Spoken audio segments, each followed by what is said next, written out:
can see this. I don't know if you can. If you can, let me know.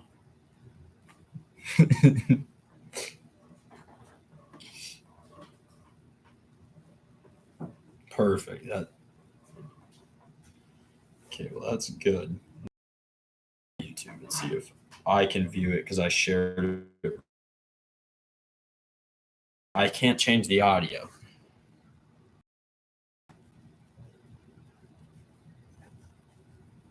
But is what I can do is just use my computer audio and let the GoPro take the audio from all of us. This is fucked up. And let's put it on and invite me, and then. Well, it's on your YouTube channel. Or you can. It's on your YouTube channel. So Right. Well, just hold on. I'm checking it right now. I can't see it though. I'm checking it because I've shared it to myself so that I could see it. Okay, but I don't know how I did that. Fuck it. I'm just gonna put it live, dude.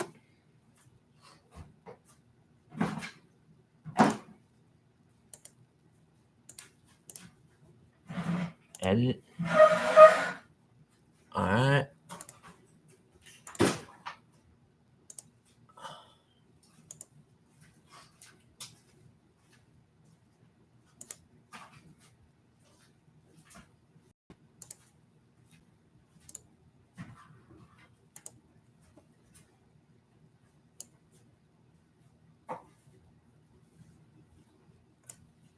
Caleb?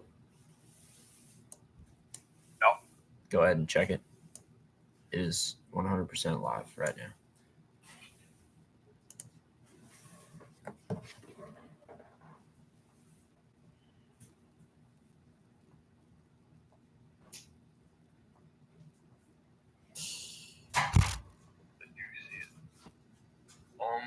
looks like shit, but that's.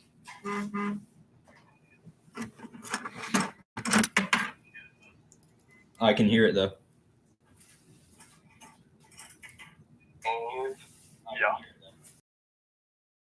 Yeah. It's good. Bad. No, it's not. It's good on my end on my phone. It's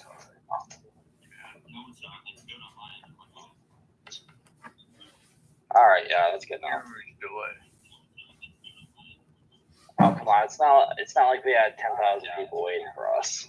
Right. Oh, I don't even think there's one person in here. I think it's no.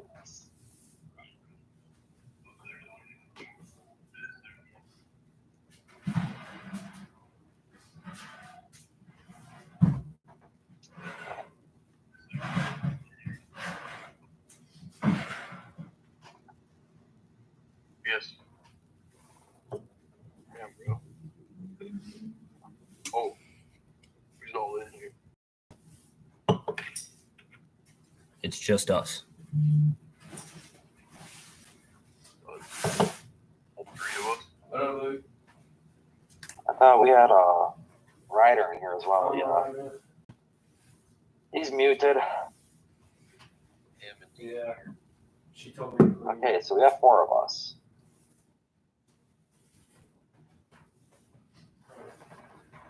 This gangster ghetto live stream's working. Oh, he's muted again. Manual muting. Oh. I have a headset that's very, very. Yeah, this one doesn't. Oh. All right, who wants to drop? Caleb, drop the link into the live chat for the Discord.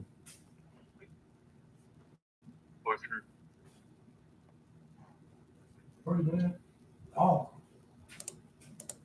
There is a dude in here that's not us, I think. Ray. It's Brandon, guy. Ray. Hey. There we go. Oh yeah, that's Ray. he's one of my guys. Okay. I just fixed the chat, so it's a little bit better. I'm gonna try. Too bad. All the detail is just a side quiz. It's cute. You want that? You do what?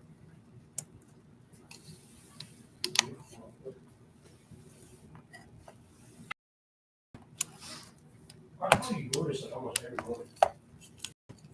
Tweaking with the camera. Hopefully it didn't fucking out too much. Is it too much weird for us saying morning?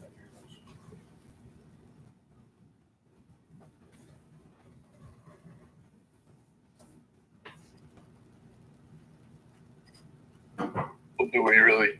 Do we even need the Discord link if we have the live go? Yeah, so people can come Plus, in. yeah, Discord's kind of invite Oh, only true. for, yeah.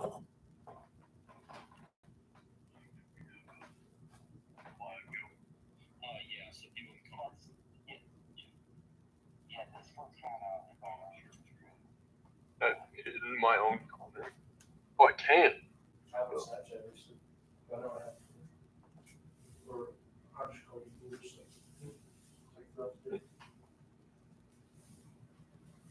Yeah. I guess it's like using it. No, 'cause I'll be So I guess we wait until we get like a more significant amount of people in here. Yeah, and I'm gonna keep. No, it's tweaking. just, realistically, most people are going to be watching this 2 days from now once they discover it on their feed. Right, that's You true. know, Yeah. might as well just hop in, start talking about stuff.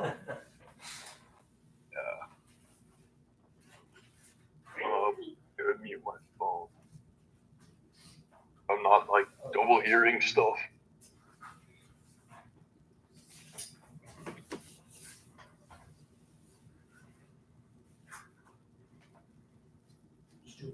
Yeah. So you guys want to get started then? Yes, sir.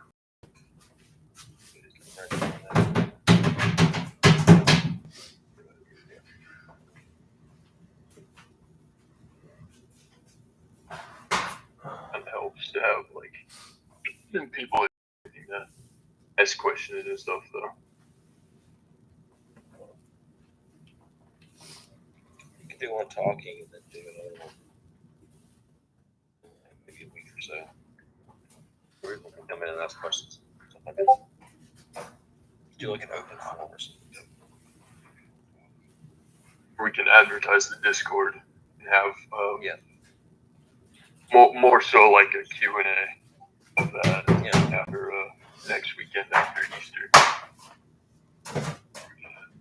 But I guess for now we just talk about it.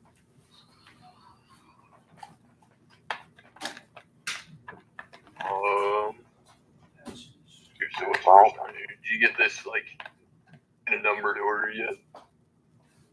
Or is it just kind of talking points? No, I just kind of brought up talking points. I was doing a brainstorm with one of my buddies the other weekend about this.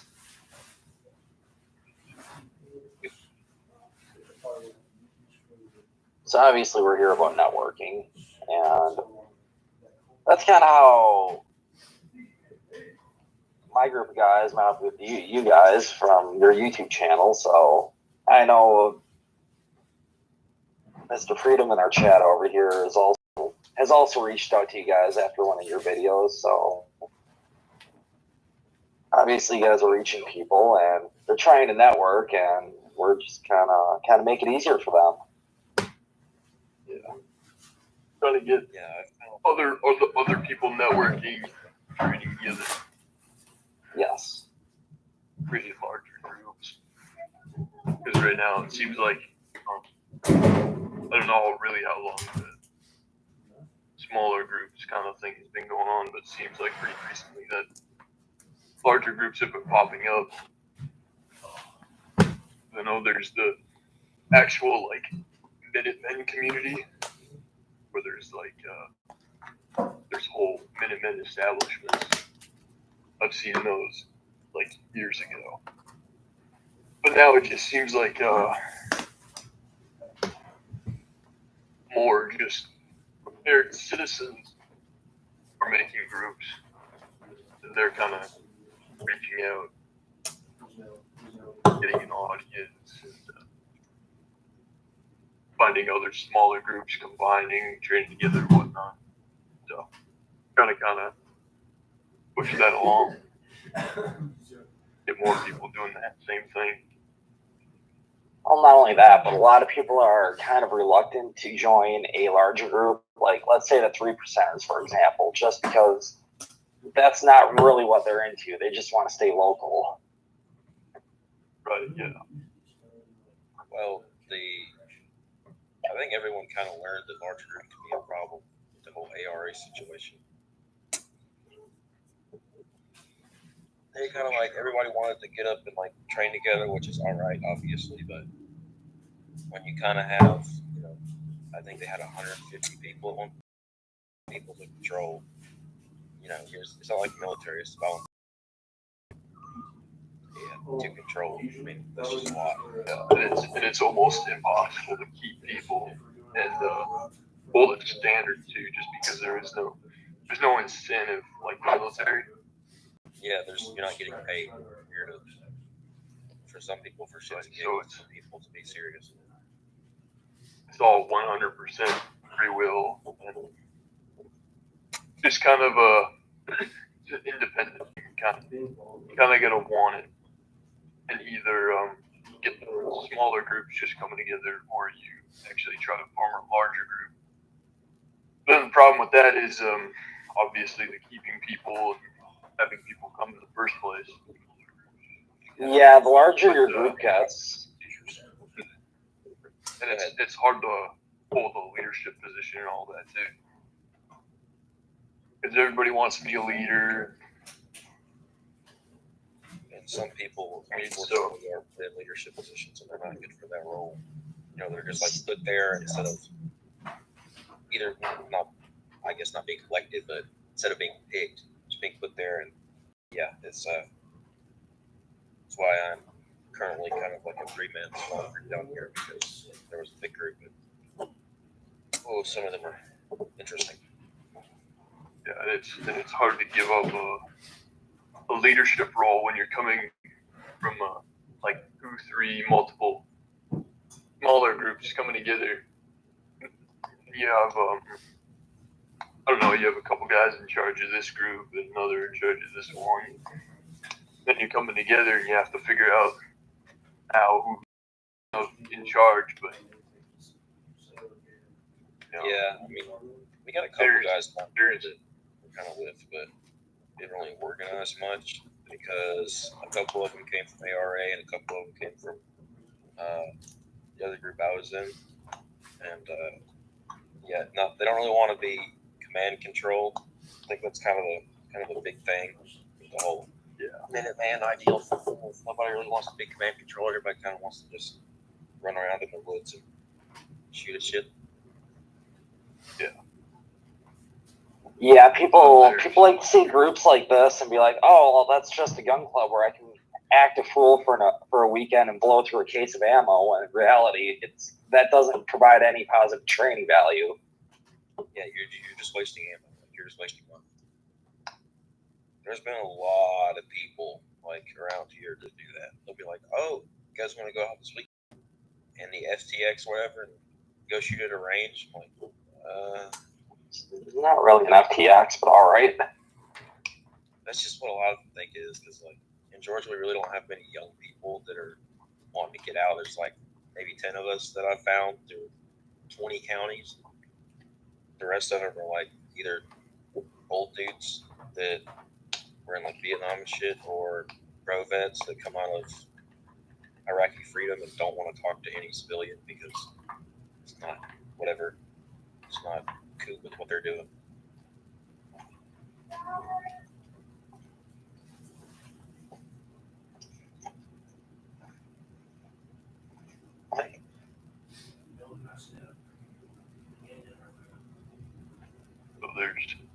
So there's obviously issues with leadership, more so than that, but there's also, not the word, charge. You can have a big, large group where not necessarily one person in charge, but out of multiple people just contributing. Pretty similar to my group. There's not really one guy in charge. It's everybody kind of does not their own thing, but they'll contribute to the whole group in its entirety. It's like working off of each other. Right. Everybody kind of right, exactly. everybody kind of makes a collective decision together, no matter how big the group is. And when the group does get bigger, it needs to be broken up into teams or squads, if you will. Yes. And then they make decisions. And then that one group, of each, so let's say there's 4, we got 4 squads, right? They all collectively make their own decision on this one thing we're going to do.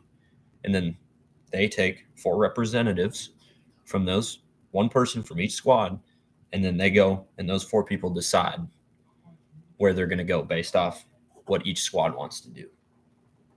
And that's really what needs to happen. So it's ran more like a democracy. Well, and it needs to be exactly. One guy in charge. Oh, right. Call that more of a republic, Yeah. Having a kind of having an official go up and speak for a smaller group of people. I don't know. I've been doing this a while. What I've noticed is a lot of these groups that kind of pop up overnight or come out of the woodwork and they start to get a little large. What happens is they elect a leader, not off his leadership abilities, but because he's the guy with all the equipment or he's the guy that has the coolest gun or whatever. And they're going off of, in some cases, I've seen this in real life, some coked out, just borderline schizophrenic dude, instead of picking an individual or a group of individuals with organizational management skills to actually go forward with the training and leadership. Yeah, the group I was talking about earlier, I'm not going to name them obviously, but they had a guy that was a really good leader, like that was the head of the whole group. It was really great. It was really fair. But then they had the little trickle down, and a couple of the people that were like straight out of the army, they were like PFCs or whatever. They didn't really have any standing. That pretty much just went through infantry school and then left, did their 4 years, and got out. There was one of those guys in there. He was. I mean, I guess he has the military background, but he almost seemed like he was trying to push the limit a little bit, I guess would be the right way to say it. He was trying to command control like people in chats, but when we would get to the field, he just wouldn't do anything. He just stand there and look around. I guess that's an example of full of pretending leader, but yeah. I guess that's an example of people being put in, because he was like a friend of the leader or whatever and got put in that position, and he's made a couple people leave, so he's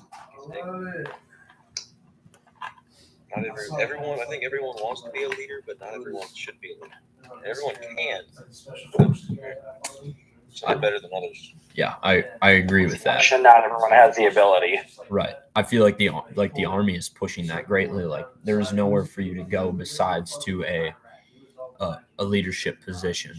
You can only go so far, and then you have no choice to be a leader. So they're making people leaders that shouldn't be. And now, obviously, if we can see that as a mistake, groups probably shouldn't be doing that outside of a big establishment.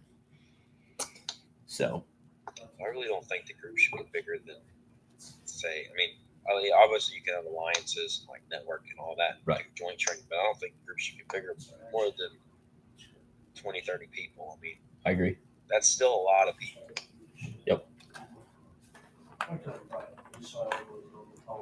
Because we have it broken up into either 5 or 6 man squads. There's only 10 of us right now, so we're doing 2 5s. But I mean, even that's a lot. Like in the field, the 10 people, which, like I said before, like a republic kind of situation, we all come together and make a training plan, whatever we're doing for the weekend. But it's still kind of, I guess, tacky sometimes.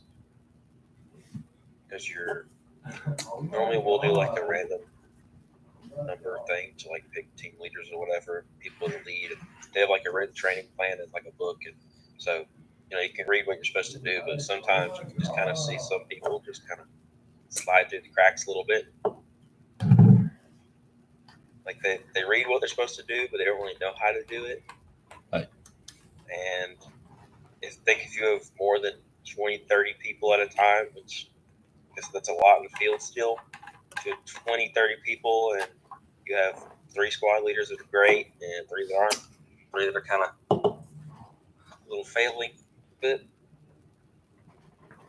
I think it could probably hurt the environment of the FTX. Also, just having that sheer number of sides, that's pretty hard to keep OPSEC. I mean, you really don't know what all those people are doing. Right. Yeah. There's smaller groups really streamlines the whole process. Yeah. Of having a group. Makes it really easy. Story sorry, go ahead. Oh, you good. I was pretty much done. All right. There was a story coming out of a group up north. I think they're called the Over Mountain Men or something. They had a group that tried to join their alliance, and there was like 20 or 30 of them, and like one of them was like a pedophile or something, but the other ones knew because there were so many people, they weren't like keeping tabs on all their members and seeing what they were doing. See, that's kind of where small groups start to shine, because you get a group of 5 guys, they can be part of a larger organization, but you get a small group of 5 guys, you can become friends, you can vet them out, you can just talk to them and know what they're all about. That's how you make something successful. If you just get a bunch of randoms from the internet coming together and, oh, hey, we're all part of this larger group because we joined a Facebook page, that's how you get the weirdos and the schizos and the pedophiles and just general scum of the earth type folks. The people that think QAnon's rule the world or something. I mean, the people that are in my group, there's 10 of us, and we've added 2 people in the last 2 years. They're both this year. But before we even like talk about anything with the group, obviously they know we exist. We think we go to lunch 3 or 4 times and then go to like get to know them better, because I don't want to be a horrible situation and the group had to come together and use the training that we do. I don't want them to go crazy and have a schizo break or a mental break or civilians. Yeah, definitely having a lot more smaller groups that work together as a whole, I think definitely makes it a lot more efficient and safe, even for training and going into real world, but kind of keeping everybody streamlined. We need to be able to organize and follow similar, operating procedures so people are all on the same page, yet we're all different. Like we have we have paperwork for all the people that join our group that we keep, like not like date of birth and stuff like that, but like phone numbers, names. All of our guys go through a background check because one of the guys in our group, his dad is a state investigator, so he does background checks for us. So, but yeah, we have like background checks on file, names, like I said, phone numbers. We have like close relatives, medical cards, stuff like that on in paper form and like laminated, and we have them online.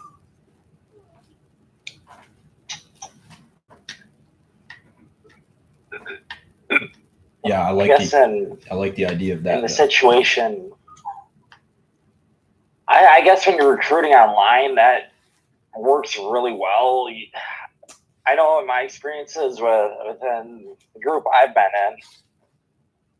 in, 90% of the members, we all kind of knew each other at one point through one another, or we've worked with each other. So that takes a lot of our vetting out of the equation, just because we don't have to deal with randoms pretty much.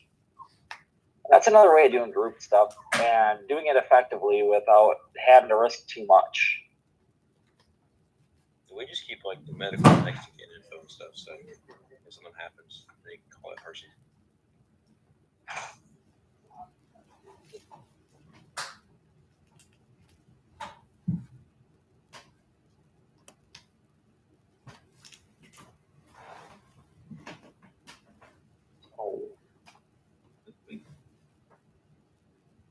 So anyways, because of all this, we created a Discord chat. And pretty much just there so you can kind of network with other people with similar interests. And I think Crispy or Moose have it. Yep, it is. It's in the. Yeah, It's I at got the it down top, there. top of the live stream chat. I mean, it's not some amazing super high speed Discord server or nothing. It's just there as a tool. And I mean, should be on the side.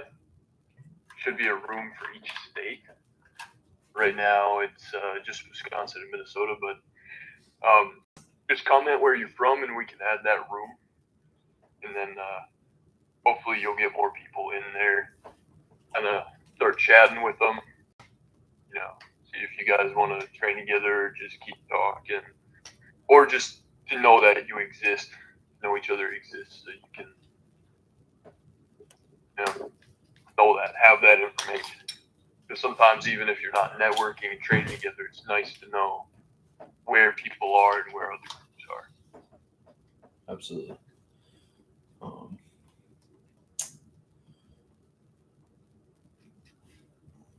I'll agree with that to an extent of, but we're not making this so everyone can be a friend on the internet, you know?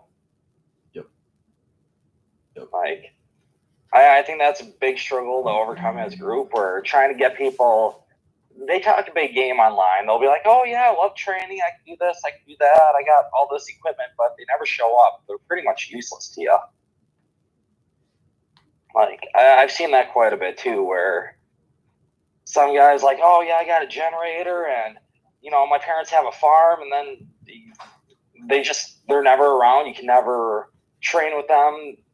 Their assets, which they're offering like for everyone to use, you'll never see it because they're just not active individuals. They just like to stroke it online, flex on others. Yep. Absolutely. Unfortunately, that's very true. A lot of people that are online that say they like it, and they show off their $3,000 VR setup with their prize, or we don't actually use them because that's why they're so clean. Like a big airsoft community that wants to do more. Yeah, really. It's kind of what it is. Kind of what it is all over. Yeah. You to play airsoft that want to be more, but don't want to take the next step.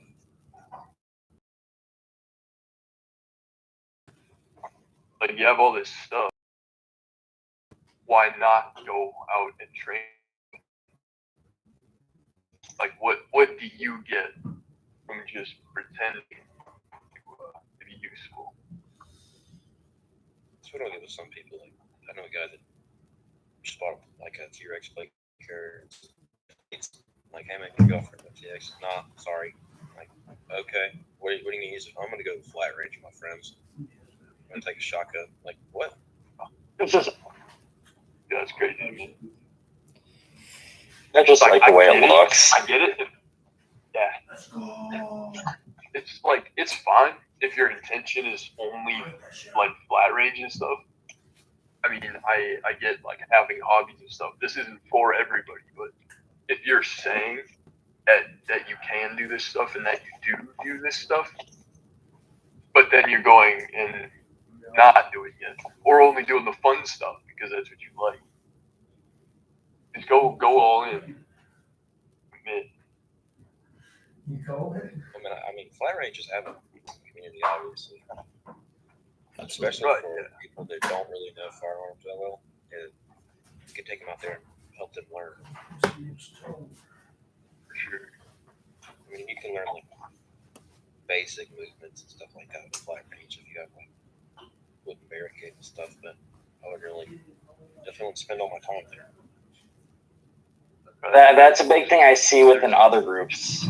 They like to go to the flat range. I got this 1 second shoot, reload, shoot, whatever put down, the 1R1 drills, and that's great and all. But that encompasses a very small portion of what being a Minuteman is actually about. And at the end of the day, if you spend all your time on the flat range, yeah, you're a good group of shooters, but usually it's one guy at a time shooting, maybe two. So you're not good with moving and shooting around other people or group activities. And you're really not learning. There's a lot of diminishing returns where after you're familiar enough with your equipment, you don't really gain much skill after that. It's just refining it. And there's a lot of diminishing returns where if you've been doing the same thing every day or every training weekend for 3 years, you're not going to be good at anything else besides just shooting at that flat range. Yeah, a lot of people are watching T-Rex Orange Michigan, watching bushcraft channels. Because Or I even stress this a campus lot. stuff. Yeah, I stress this a lot. On Instagram and everything, but if you don't have, and I saw it the other day with the guy named Cecilia, Sky Powered Actual. If you have all this nice kit going to the flat range, that's cool, but don't look down on other people when they have an SKS and they're actually getting out there and using it, like on flat range, and then taking videos with mods and posting it on Instagram and getting however many views. Like that's come a lot from people like FM that have been the whole hype beast companies and be like, I guess you need nods, and if we're gonna take a picture, we're gonna shoot on this flat range. We're training, and then they have like 3 videos of CQB, and there's not a tree in any of them. Just, I get the whole flat range shooting and tactical shooting, but you shouldn't be spending all your time on shooting on a flat range or clearing range, because if you're only clearing range, you're gonna die pretty quick. Yeah, people need to keep the training more well-rounded. But it's train like you fight. Yep. Yeah. So if you're doing this flat range, that's all you're gonna know how to do. When the shit hits the fan, you actually have to do the things. You're gonna want to get out and go camping in shitty conditions and do actual like maneuvering and communicating with your group using hand signals, stuff like that. Learn how your radios work. Use it. Yeah, that too. Just everything. Use all your stuff. Learn things. Figure out how to do stuff. See, I don't really know how the radios work that well. I'm still learning that. I finally figured out the Beta thing because they're cheap. But I got a building a backpack radio, so kind of CB radio. I don't know. It's a slow process.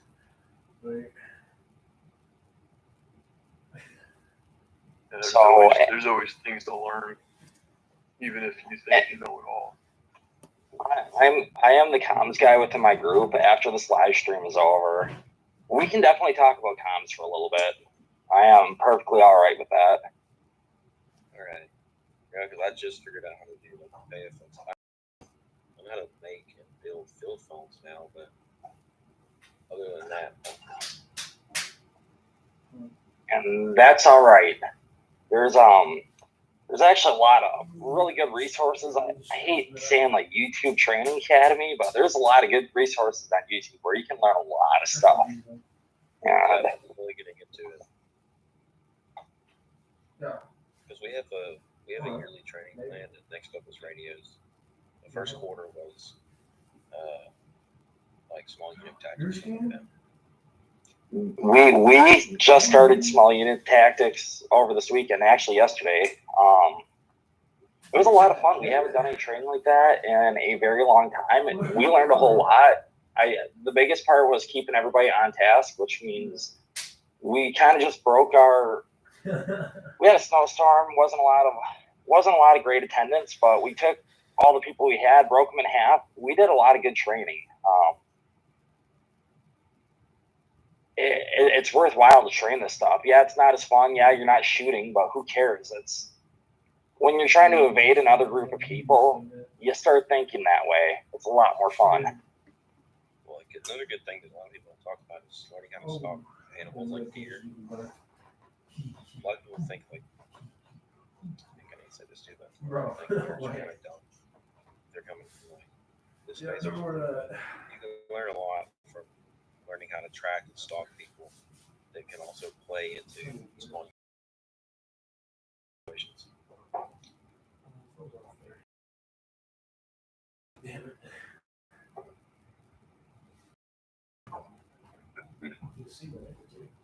Yeah, you can look at a lot of, I guess, more civilian applications like that play into this. That's another video I want to make is hobbies and sports and such that kind of contribute to this whole thing. Because like we're talking about, it's a lot more than just overlanding even. Yeah. I just think the big three to me were always camping, hiking, or camping, fishing, and hunting. Yeah. Because those are all really good ones. There's multiple different ways to do this, and if you can become proficient in 3 or 4, then there's people now that live kind of off the grid at homestead that know how to grow their own food and live very cheap lives. It would probably be okay if everything kind of shut down. Oh, not only that, but stuff like overlanding and camping in general, that hobby, that really comes full circle with the Minuteman shooting community when it comes to actually working as a group. And the reason why is because a lot of people like to emulate the military.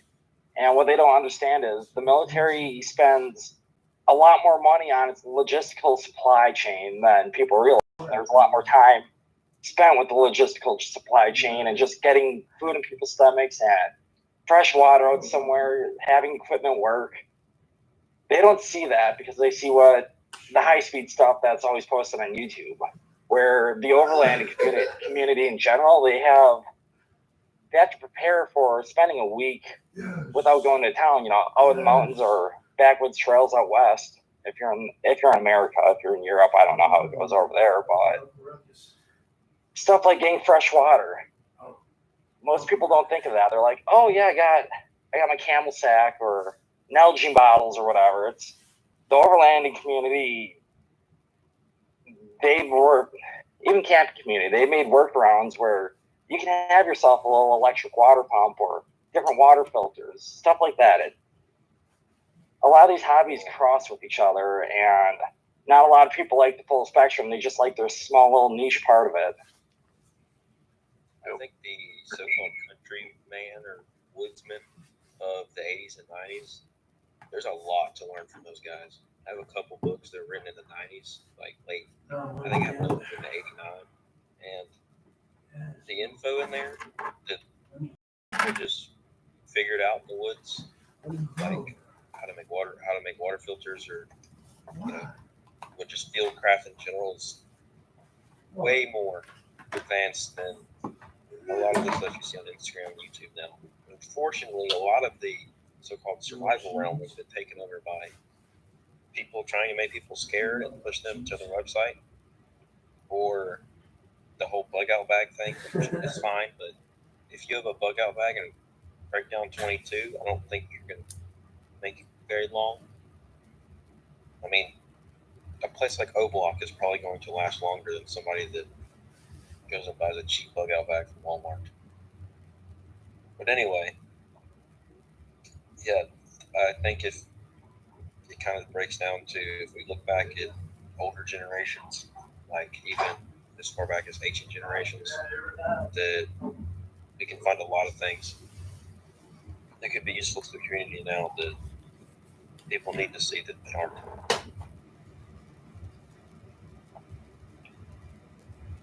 Well, you brought up a pretty good point there with everybody that's on YouTube that gets monetized and their entire living is made off of making content on YouTube. Yeah, they're going to try selling you stuff. It's now a business. They're no longer putting out information. They're just trying to sell a product so they can make more money to put out more content. And a lot of people fail to see that, and they're just like, oh, well, Grantham does this a certain way, so I got to emulate it, when in reality, somebody paid him to use their equipment. Grantham's not as bad as some people. Some people. No, I agree. I'll kind of name drop a little bit. I don't care. Like the guy named Canadian Prepper. He literally put out videos all the time of like, oh, the world's gonna end in 10 days, and it's like, yeah, no, it's not. Yep, he's another title artist. Armed Scholar, as far as legal news for like gun stuff goes, he's nothing but clickbait. Like a lot of content you see is just advertisements and hot garbage almost. Yeah, it's pretty bad. I mean, the community is kind of, it's kind of weird. Like a lot of people, obviously a lot of new people coming into the space. Like I have a friend that was in airsoft and I brought him here into the space. His name's Lloyd. He was watching a lot of like Canadian Prepper, the big prepper channels, the big like survival channels, stuff like that. And it was like weird. Just he was telling me things, and I was sitting there going, "Yeah, I don't think that's right," or "I don't think that's right. I don't think this is right." It's just the stuff he was trying to tell me that he really knew a lot on from watching these clickbait channels was weird. I mean, Canadian Prepper has some good stuff on the site. He has the thing called the bug out roll, which is like it's like a really long tool roll. It rolls out to like 4 feet or something. There's no space in it. Those are cool, and those are worth it. But I think it's kind of, I think it's wrong. People like that to be like, "Oh, the world's ending. You need to prepare now." And then, but if you can't prepare locally, you should go to my website. Okay. If you're gonna put out info, I'd rather just look. Longhouse Preparedness is a good one for info. Yeah, obviously, they sell shirts and patches, but they're not trying to shove it down your throat and make huge clickbait titles. It's just it's wrong for the new guy coming into the space. Yeah, because there's a lot of bullshit information out there too that people need to avoid. I mean, I feel like it's common sense stuff, but people don't really pay attention for it, and that clickbait draws in those new people who don't really know anything. People they see what's happening on the news and they get scared and they go looking and they find the most popular one that has all the clickbait, pretty thumbnails and all that. It's unfortunate for a lot of people.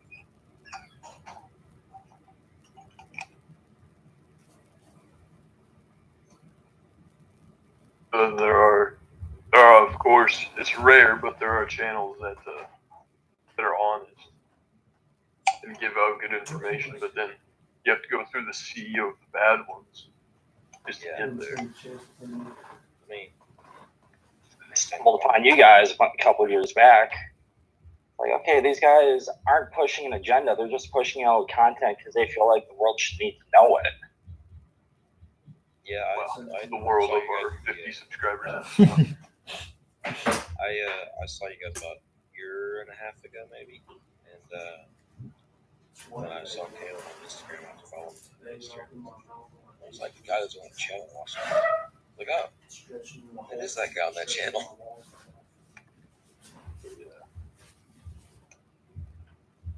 That actually, I invited Caleb into a group on Telegram. There's like 20 members from all the way from Arizona to Ohio. Oh yeah. That one, that group chat kind of proves why larger groups and all that the most realistic. Yeah. Just because, like, you know, everybody's falling back on their smaller groups, and that one slowly died. There was people that were just kind of falling out. That was Yeah, one of them. That Because everybody just ends up showing off all their stuff, and they don't really talk about actual things. some guys in that Telegram group were pretty. Like I could ask them questions. They were pretty honest. Like the guy that's like Yeah, the 100%. guy that's Sicilian and Atlas Maine. Those guys are pretty.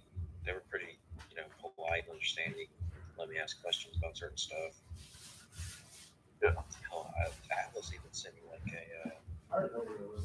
a big thing for his group that detailed how they do training and how they run the group pretty much. I don't know if you saw him about a month ago. I asked about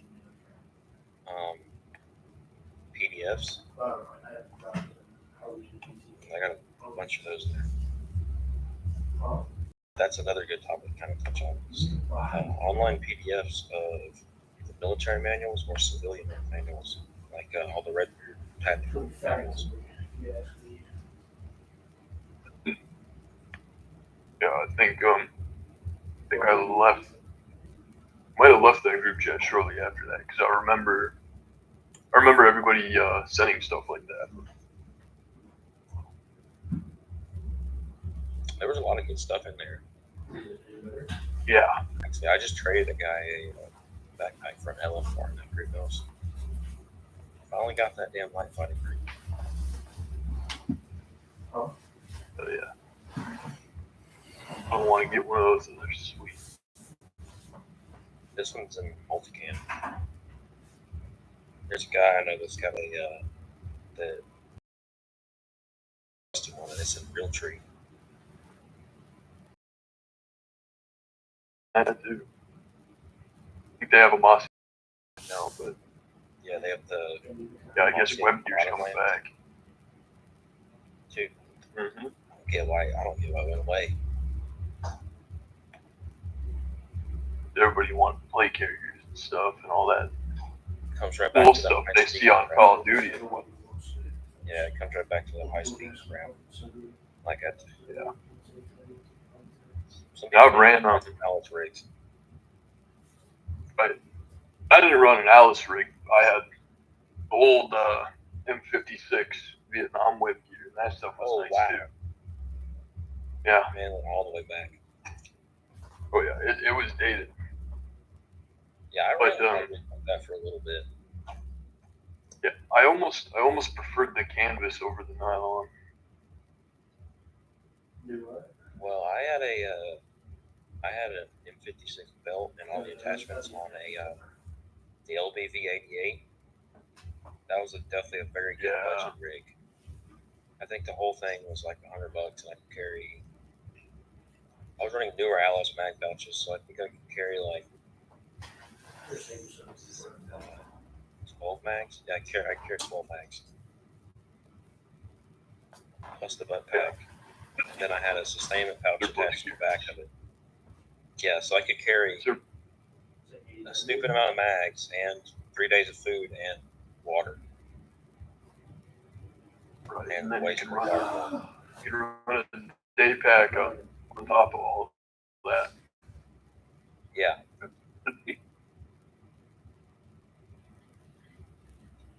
Or like a British bag that doesn't really sit below the waist. Like the British Bergens. Yeah. Those are nice too. These are awesome. They're designed for web gears. They just sit right on top.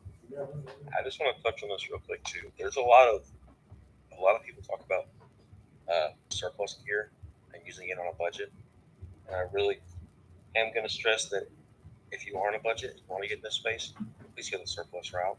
Go buy an Alice kit, or if you want to play carrier, go buy an Eagle RRV.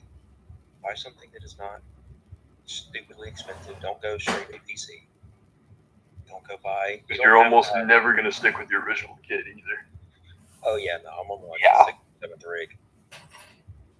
Yeah, because the way I went, I must have gone through like 3-4 different sets of kit before I found something that actually worked for me. Yeah, I went through a couple belt kits with M56 and Atlas. I went to LBV, and I love that. And then I kind of went plate carrier out and JPC for a little bit and sold it because I didn't like it. And I went a chest rig, and I have a chest rig right now, and I switch back and forth sometimes. But you don't need it. You don't need an LFR. But I saved up and traded some things. One that I wanted. They are expensive. Like I don't have the money for a really nice ballistic helmet, so I took an ACH and cut it with an angle grinder.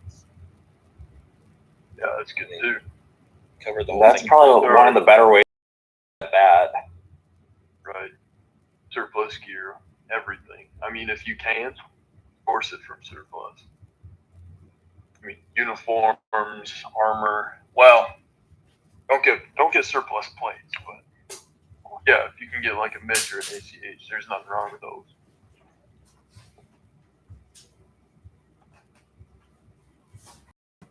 Yeah, and also there's like the really big thing in space right now is the TAPS rig. They come in, I think they come in UCP, multicam, and Coyote. Yep, I'm familiar with that. Like, shameless plug, but on my own site, we just put up the FLC things, like the fighting load carrier, I think it's called. And like, even on like Venture Surplus and places like that, you can get one with a couple mag pouches and canteen pouch and like IFAC pouch and stuff like that for like anywhere from $50 to $60. And they're mainly in UCP, so they look kind of crappy, but spray paint. Spray paint it. Well, Paint it. Well, either spray paint or dye it. Yeah, there's a guy in Georgia here. I don't know if any of you guys like. I don't know. Some of you guys might follow him, but his name is Paxton Creek Supply, and he has figured out how to dye Coyote stuff to Ranger green.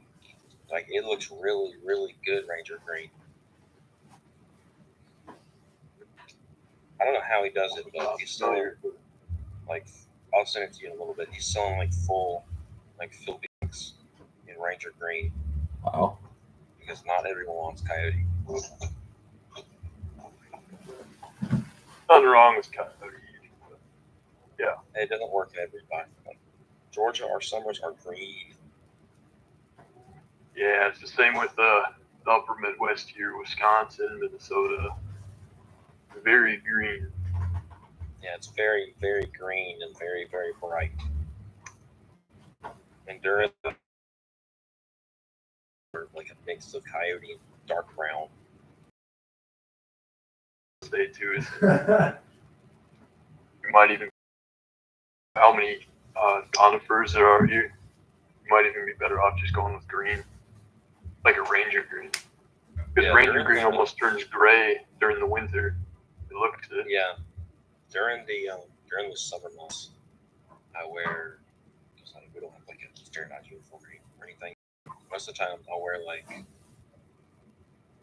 Sometimes I wear it's like a green dominant, kind of bright.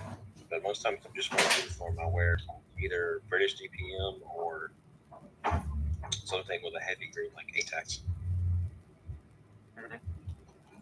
Or you look fine, but the old Russian VSRs, they're really good summer uniforms too. Yeah, I really like I forget what it's called. It's like the artisan camo. I thought the stuff looked really good. Very great. Yeah, the very leafy, vibrant green. SS Leto almost aggressively green. Well, yeah. SS Leto is literally a summer pattern. Leto transferred. What is it called? That's the one with I have the yellow, has like yellow, brown, and green. No, I think that's RRV. Or is that the partisan camo? Oh, no, I get them mixed up. They all look the same to me. Leto's kind of a yellow. Yeah. I think I was thinking of switching to that. Or at least getting some of it. Could. Oh, is the live over? I think the live ended. It did. Sure.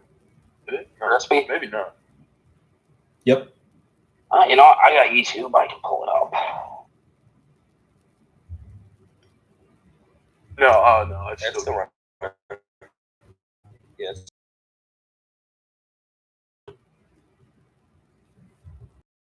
Lord, yeah, that's one of my guys. If I'm not oil up, Pacific yeah, that's the group. Oh. that sent forward them. That's my friend. That big This group guy is goes the- to gym with. That's Pappy. It's Peak and Pine Regulars. Their leader Bridger, and one of their North Carolina, South Carolina A company people are great. I would honestly probably go back at the time, but they're pretty large. They just opened up in Tennessee. I think they have 130 people. So that's a lot. Yeah, that's a lot of dudes. Yeah, that's a lot of dudes. You doing the one? Just sitting back there. You What's- want the ride? Yeah, because shit, I'm in North Carolina now, so looking to train some more guys out here. Yeah, maybe. Yeah, we can add Georgia, North Carolina to the Discord too, since we actually have guys out in each of them. I know some guys online out in North and South Carolina. Maybe I get them to come up here. I can't remember what that group's called. It's something Roman like. You know, they're old school, like Roman Catholic. So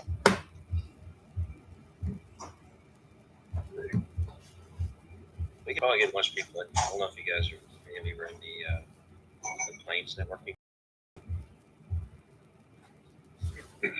Don't think so. No. I'm not in a lot of chats. There's like 400 people in there, maybe more. It might be 1,000. I haven't checked in a long time. They have an Instagram up there. That's what I'll probably do. I'll probably throw it up on ours.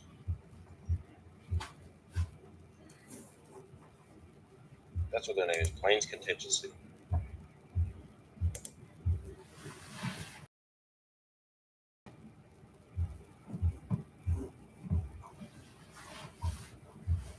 Anyway, there's a really big. Y'all just want to wrap this They have up, 200. and then we'll take some sidebar after and talk about some more stuff. I think we've been running for about an hour. Yeah.